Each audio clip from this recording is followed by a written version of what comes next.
This video is presented by Rocky Road Merch. Click the top link in the description to explore our exclusive collection. Grab yours now. Good evening from London. Welcome to Piers Morgan Centre. It's good to be back, and it's good, but it's Pride Month, which of course used to be about celebrating gay rights, and quite right too, but it's now mostly about advertising campaigns by brands celebrating their own righteousness. Big businesses love to signal their virtue in English-speaking countries where gay rights have been hard-fought and hard-earned, but not so much in the Middle East, where it's often illegal and punishable by death. And with everything from burgers to banks and beers now bedecked in the rainbow flag, companies have to work a little bit harder to prove just how virtuous they are. Glamour magazine has chosen to make Logan Brown its Pride Month cover star. "I'm a pregnant trans man and I do exist," he said. "No matter what anyone says, I'm living proof." Well, living proof of what? Logan is living proof that biological women can get pregnant, as hundreds of biological women do every single year. That's it. That's all this proves. This is precisely where this movement loses everyone with a shred of common sense. It's not about trans people. It really isn't. Most people watching this have probably never even met a trans person. Most people, including me, who have, just want equal rights and respect for anybody who suffers from gender dysphoria, who genuinely believes they're born into the wrong body. This is about the increasingly hysterical campaign to make us all believe the sky is green and the grass is blue, and that anyone who disagrees is a hateful transphobe and a bigot. It's a campaign that petrifies politicians, leads us to the remarkable position that the two opposition leaders in British politics now make statements like this. A woman can have a penis. Nick, I'm not... I don't think we can conduct this debate with, you know... Sorry, have I offended you in some way? No, it's just... I just... Can a woman have a penis? Well, I've just answered that question. They can. Listen, I've made it really clear that if people, the vast majority of people will have the same gender as their biological sex, but a small number won't. So a woman can have a penis? Well, quite clearly. Quite clearly, a woman can have a penis. I mean, that happened before I went away, and I spent the whole week I was in France mulling over that answer and concluded it was a completely stupid thing to say, wasn't it? Can you imagine if I'd said 10 years ago that British politics would pivot on the question of whether women have penises, or that the most terrifying question in the world would be, what is a woman? The documentary of that name, What is a Woman, calmly eviscerates this absurdity by allowing the people who advance the looniest arguments to tie themselves in their own knots. Please, if one person could tell me what a woman is. You are not here for women! We ask you to leave! What is that? A woman is not anything in particular. There is not one particular thing. It could be many things to many people. Some women have penises, right? Some men have vaginas. Women only know what women are. Are you a cat? No. Can you tell me what a cat is? Do you want to tell us what a woman is? I'm a biological woman that medically transitioned to appear like a male. I will never be a man. The interview's over. Let's turn off the cameras. Excuse me. For their fair question, I just wanted to know, what is a woman? And you're not going to find out. Well, that documentary was posted to Twitter at the end of last week, so it could be seen far and wide for free to mark its anniversary. But in a sign of these fevered times, it was censored for the crime of misgendering. Misgendering. Well, Twitter's new owner, Elon Musk, personally intervened and then recommended the film to his gazillions of followers. And in a second sign of our times, the tweet promoting the film has now been viewed 172 million times. So the biggest film in the world right now isn't Little Mermaid, Spider-Man, or that is Fast and Furious. It's What is a Woman by Matt Walsh, which I think shows the level of sheer exasperation there is of this relentless campaign to subvert reality and bully anybody who refuses to go along with it. For the avoidance of doubt, a woman is an adult human female. That's it. Beginning and end. The percentage of women with penises is 0. Well, the Daily Wire's Matt Walsh, the filmmaker of the year right now, joins me. Matt, well, congratulations on having the biggest movie in the world. Thank you. I appreciate that. It's been a staggering week for you. I mean, it was a great film when I watched it originally. because it just basically kept asking the same question I've been asking on the show for the last year. But it's a question which flummoxes everyone from Supreme Court justices to male politicians here to anyone you care to think of in public life. When you put it on Twitter and then it got suppressed and then Elon Musk intervened, what was your feeling about that whole process? Well, when they first decided to censor it, it was kind of this feeling of, oh, well, here we go again, because this is what we're used to from big tech. It's every single big tech platform is run by the radical far left, and especially on this particular issue, they don't want you to talk about it. They don't want it acknowledged. There are basic truths that aren't allowed to be discussed. We were just demonetized by YouTube on misgendering grounds, just a couple of weeks ago. We thought that Twitter would be different under Elon Musk, and then they kind of pulled the rug out from under us. And at first, for me, it was sort of this, okay, well, I guess Twitter is the same as all the rest of them, until Elon Musk, as you say, intervened. And next thing you know, where there are resignations and all these sorts of things happening over at Twitter in their brand safety department, which makes it clear that no, in fact, Twitter is the one exception. It's the one major big tech platform where free speech is allowed.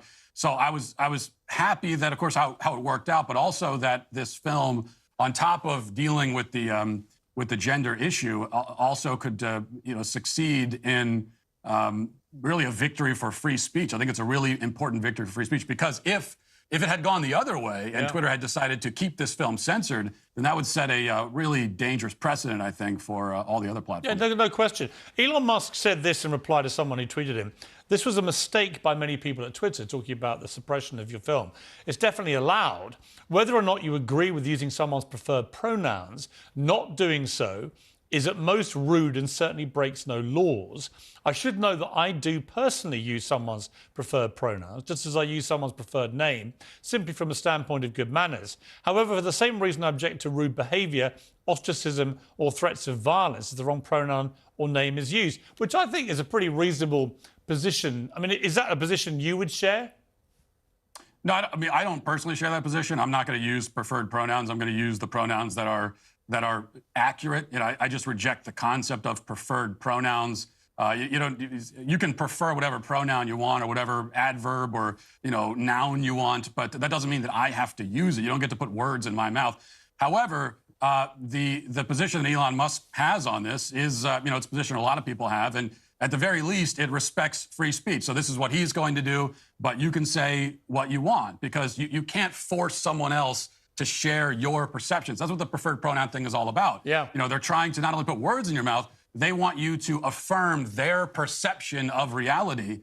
And the idea that we would be forced to do that, either legally or even according to the terms of service of a big tech platform, is just it's just insane. Well, it is, and of course the argument they use is, well, it's offensive. But of course the whole point of free speech, really at its heart, is that you should be allowed to offend people. I mean, that's the point of free speech. It's not that everyone agrees with each other. It's that you should be able to vehemently disagree or be offensive or rude if you want, and people should be able to tolerate that, because that's what happens in a free society with a thriving democracy that believes in free speech. Yeah, that is the importance of free speech. And like I said, a lot of this story is about a victory for free speech, which is really important. But I also want to note that what's happening here is on an even deeper level, because on the left, what they're trying to shut down, it isn't just speech generally, and they are trying to shut down speech, but they're trying to shut down true speech. So it's not just speech, it's in particular basic fundamental truths of life that they're trying to stop us from saying, and that makes it all the more dangerous and egregious. I mean, your issue with YouTube was they demonetized you effectively by saying that you had misgendered Dylan Mulvaney, who's this transgender influencer that, of course, has created Bud Light's revenue by taking part in a PR stunt for them, which enraged the core customers at Bud Light. What did that whole thing tell you? I mean, A, what happened to you guys in terms of the way YouTube responded, but also about what happened to Bud Light? Yeah, I think it shows that people are, as far as Bud Light goes, people are exhausted by this. The left, they were able to run roughshod over the culture in Western culture generally for years. And I guess they assumed that there would never be any pushback, and they kept going until normal people just finally had enough of it. And I wish we had enough of it much sooner, but at least now finally that's a line is being drawn. And I think one of those lines is when you're trying to get people again, trying to force them to affirm and celebrate something that's just not true. At a certain point, I think it's too far for the average person. That's what we're seeing now. This is not, despite what the left says, this pushback against LGBT pride and against the transing of kids.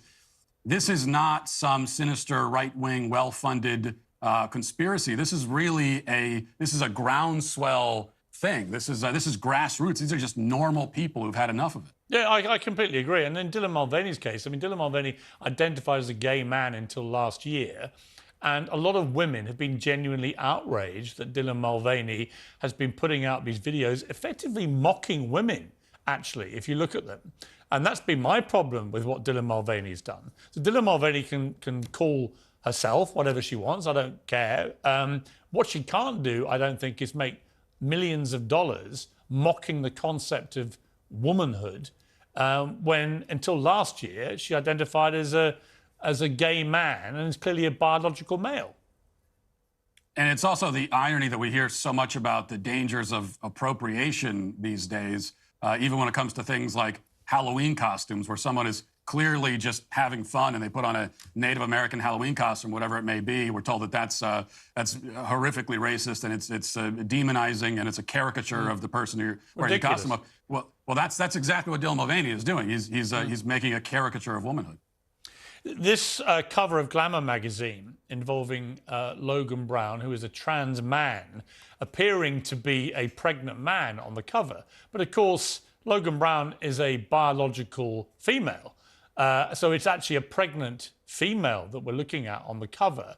When a magazine, a mass market, mass-selling women's magazine like Glamour does that to celebrate Pride Month, what does that say about where we've come to as a society? Well, I tell you one thing it actually says is it makes the opposite of the point they're trying to make, because the point it actually makes is that women are still women no matter how they identify. I mean, I read that article and they're making a big deal about, Logan Brown was saying, well, yes, I exist. I'm pregnant. This is real. I know it's blowing people's minds. Well, no, it doesn't blow anyone's mind. We know that you're a woman. Even if you cut your hair short and you give yourself a different name, you're still a woman. You still have the biological function and capacity of a woman. So that's actually what it proves, is that this biological identity is inherent. It's immutable. You can't get rid of it. You just are who you are, no matter how you identify. No, that's not the point that we're trying to make. But to me, that's what it proves. That even a quote unquote trans man can still get pregnant proves that she's a woman. We've seen, as I said, Bud Light, we've seen the revenue collapsing after the Dylan Mulvaney thing. We've seen Target, a big supermarket chain in America, suffering similar problems after really going very hard on Pride merchandise in the children's departments. We've seen your film try to be cancelled and then bouncing back within days to become the most watched film in the world. I'm getting a gut feeling, Matt, that the woke worm is turning, that common sense is beginning to win the day. And it's because the majority of people who've been silent and been cowed into silence are beginning to find their collective voices and acting. I think that's exactly what happened. And that's something that even when we were filming What is a Woman, which goes back, we were filming it in 2021, a large part of 2021. And, I can remember going around the streets in various different cities and doing these man on the street interviews with people, talking about these issues with them. What is a woman? How do you define womanhood? And people were, just the average person on the street was terrified to even discuss the issue, especially on camera. I think that if we were to do that part of the film again right now, I think we would get a different kind of response. I think there'd be a lot more people willing to talk about this, because I agree, people are finding their voice. Everyone has always known that this is crazy, the idea that sex can be changed and all of that. People know that it's crazy, but they've been cowed into silence. And all it took was just to realize that, it's okay. You can speak up and say what you know is true. And once that starts happening, I think it builds momentum. And I think the left is really worried about that. Sometimes if you want to know it's raining, just open the window and have a look when it's raining, and you'll see rain. And the moment you start to deny that is where the trouble starts. Matt Walsh, congratulations on having this monster film. You're bigger than Spielberg right now. I take my hat off to you. Really appreciate it. Thank you.